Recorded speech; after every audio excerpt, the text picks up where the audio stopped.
নমস্কার দর্শক। 12 মাসি আম গাছে কত সুন্দর গুটি এসেছে। এই দেখুন, খুব ভালো ভালো গুটি কিন্তু ধরে গিয়েছে। এই দেখুন এইদিকে, ঠিক আছে।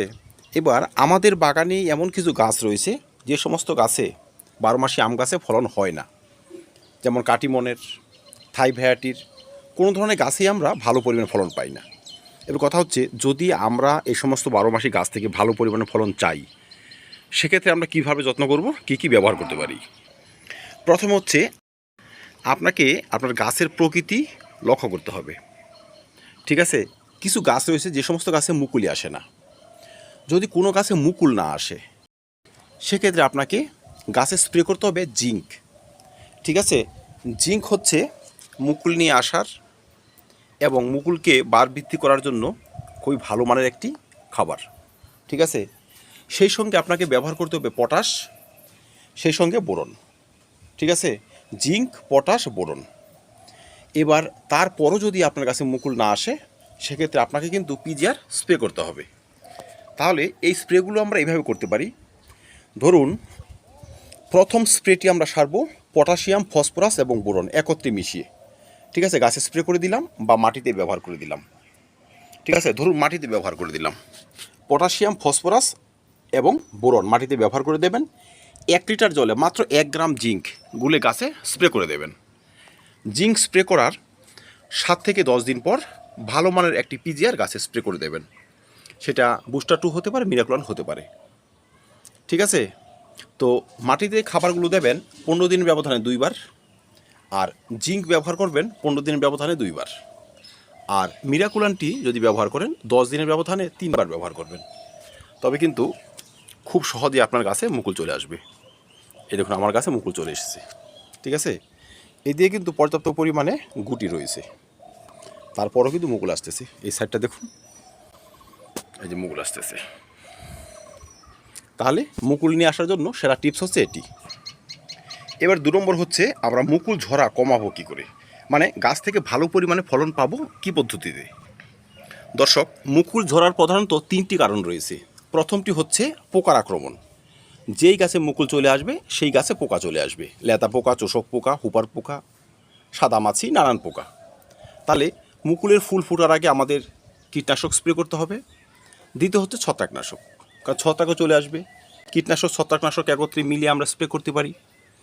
এই যে মুকুলটি, এই মুকুলটি যদি আমি ধরে রাখতে চাই, সেক্ষেত্রে আমি যদি এখানে এই কীটনাশক স্প্রে করি, হয়তো রোগার 1 লিটার জলে 1 ml, সেই সঙ্গে ভালো একটি ছত্রাকনাশক, হয়তো অ্যান্ট্রাকুল পাউডার 1 লিটার জলে মাত্র 1.5 গ্রাম গুলে গাছে স্প্রে করে দিলাম, বা ম্যানকোজেব, কার্বনডাজিম, বাংলাদেশের বন্ধুরা মেন সার ব্যবহার করতে পারেন, বা আপনাদের ওখানে প্রোফেক্স সুপারও পাওয়া যায়, আপনারা প্রোফেক্স সুপারও স্প্রে করতে পারেন। আপনারা প্রোফেক্স সুপারও স্প্রে করতে পারেন 1 লিটার জলে মাত্র 1 ml, 1 ml ম্যান সার, 1 ml প্রোফেক্স সুপার, ঠিক আছে। এই পদ্ধতি মেনে যদি আপনি 2বার স্প্রে করতে পারেন 1 সপ্তাহের ব্যবধানে, তবে কিন্তু পোকা এবং এই ছত্রাকের জন্য আপনাদের মুকুলগুলো আর ঝরবে না। 2 নম্বর হচ্ছে খাবারের ঘাটতি। গাছে যদি বোরন এবং পটাশিয়ামের ঘাটতি হয়, সেই গাছ থেকে কিন্তু আপনি মুকুল ধরে রাখতে পারবেন না, মুকুল ঝরবেই। তাহলে আমরা যদি মুকুল আসার জন্য পটাশিয়াম গাছে ব্যবহার করি, মাটিতে ব্যবহার করি, বা গাছে স্প্রেও করি, মুকুল আসার পরও যদি 2-1বার সেটা ব্যবহার করে যাই, সেক্ষেত্রে কিন্তু খাবারের ঘাটতিতে মুকুলগুলো আর ঝরবে না। মনে রাখবেন, বোরন আর পটাশিয়াম ব্যবহারই কিন্তু মুকুলকে ধরে রাখতে সহায়তা করবে।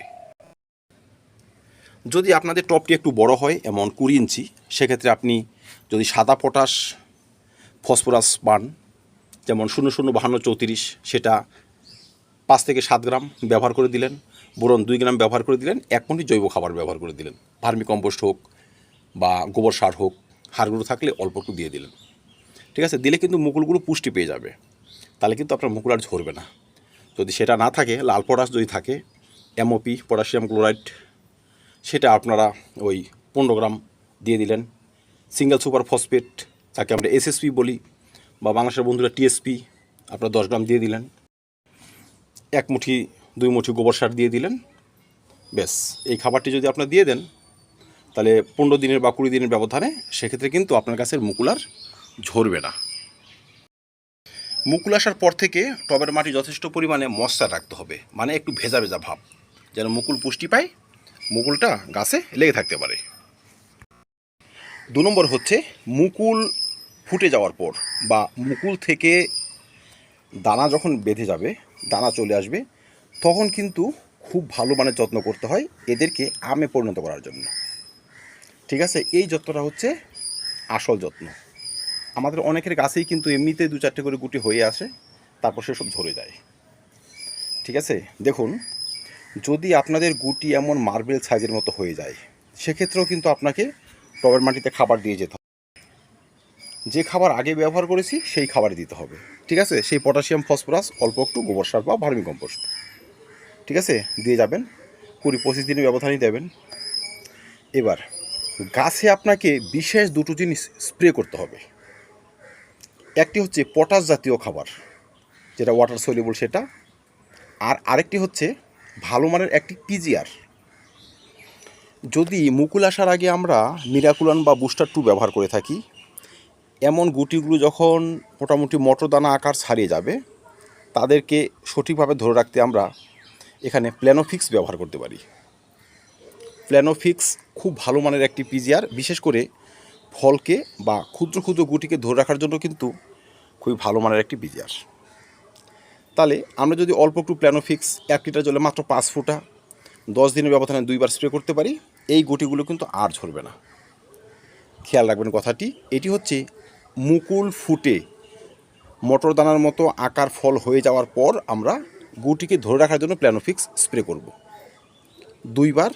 আর 20 থেকে 25 দিনের ব্যবধানে 2বার যদি পটাশিয়ামযুক্ত খাদ্য স্প্রে করতে পারি, সেক্ষেত্রে প্রত্যেকটা মুকুল থেকে ভালো পরিমাণে আমের পরিণত হবে। আমরা অনেকেই আছি ছাদ বাগানে গাছ করেছি, শুধু গাছই করেছি, একটা গাছ থেকে 2-3টে বা সর্বাধিক 4টে পরিমাণে আম হয়, এর বেশি হয় না।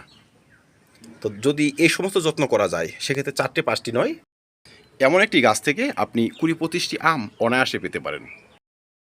আমার এই গাছটি থাই ভ্যারাইটির একটি গাছ। দেখুন কত গুটিগুলো কতটা বড় হয়ে গেছে। এখানে 2টো, এই দেখুন বেশ বড়। এগুলো কিন্তু আর ঝরবে না, এরা আর ঝরবে না। ঠিক আছে, এই দেখুন কত বড়। এমন এই দেখুন, এই দিকতে আসুন, এই যে গুটি, এই যে গুটি, বড় বড় গুটি হয়ে গিয়েছে, এই বড় বড় গুটি, এরা ঝরবে না। তো যদি এই পরিস্থিতিতে আপনি নিয়ে আসতে পারেন, এই পরিস্থিতিতে আনতে গেলে আপনাকে 1 মাস ভালো যত্ন করতে হবে। 1 মাসের মধ্যেই কিন্তু এরা ভালো পরিমাণে আমে পরিণত হবে। সর্বশেষে হচ্ছে কিছু কিছু গুটি হলুদ হয়ে ঝরে যায়। দেখবেন গুটি আসতে না আসতে হলুদ। আপনি পটাশিয়াম সার ব্যবহার করেছেন, মাটিতে বোরন ব্যবহার করেছেন, গাছে প্ল্যানোফিক্স ব্যবহার করেছেন, ওয়াটার ম্যানেজমেন্ট সঠিকভাবে করেছেন, তারপরও কিন্তু গুটিগুলো হলুদ, সেই সময় কিন্তু পাতাগুলো হলুদ। যদি এমন পরিস্থিতিতে চলে আসে গাছগুলো, তবে আপনারা এখানে 1 চামচ এপসম সল্ট ব্যবহার করবেন টবের মাটিতে। ঠিক আছে, টবের মাটিতে মাত্র 1 চামচ এপসম সল্ট 20 দিনের ব্যবধানে 2বার, 20 দিনের ব্যবধানে 2বার ব্যবহার করতে পারলে এই গুটিগুলো যে হলুদ হয়ে যাওয়া, সেসব কিন্তু অনায়াসে কমে আসবে। কারণ এপসম সল্ট এমন একটি খাদ্য বা এমন একটি উপাদান যারা ক্লোরোফিলের মাত্রা বাড়িয়ে দেয়। পাতাগুলো থাকবে গাঢ় সবুজ, সেই সঙ্গে ফলগুলো, দানাগুলো থাকবে গাঢ় সবুজ, তবে কিন্তু ঝরার প্রবণতা অনেক কমে আসবে। তো দর্শক, আমাদের বাগানে থাকা 12 মাসি আম গাছগুলোকে যদি আমরা এই ধরনের যত্নগুলো একটু লক্ষ্য করে করতে পারি, সেক্ষেত্রে কিন্তু সারা বৎসর আমরা গাছ ভর্তি ভর্তি আম পেতেই পারি। তো এই পদ্ধতি অবলম্বন করে আমি যথেষ্ট পরিমাণে গুটিকে দাঁড় করিয়েছি। এবার দেখতে পাচ্ছেন আমার গাছটি খুব একটা বড় গাছ নয়, 4 ফিট 4.5 ফিট হাইট হবে, কিন্তু প্রচুর পরিমাণে গুটি এর মধ্যে দাঁড় হয়ে গিয়েছে। আশা রাখছি ভালো পরিমাণে আমের ফলন এই বছরও পাবো। তো ধন্যবাদ দর্শক, আম চাষ নিয়ে আরও ভিডিও রয়েছে চ্যানেলে, সেসব দেখে নেবেন, চাষ ব্যবস্থা একদম ইজি হয়ে যাবে। তো ধন্যবাদ, ভিডিওটি ভালো লাগলে লাইক এবং শেয়ার করবেন, চ্যানেলটি সাবস্ক্রাইব করে পাশে থাকবেন। ভিডিও দেখার জন্য অসংখ্য ধন্যবাদ।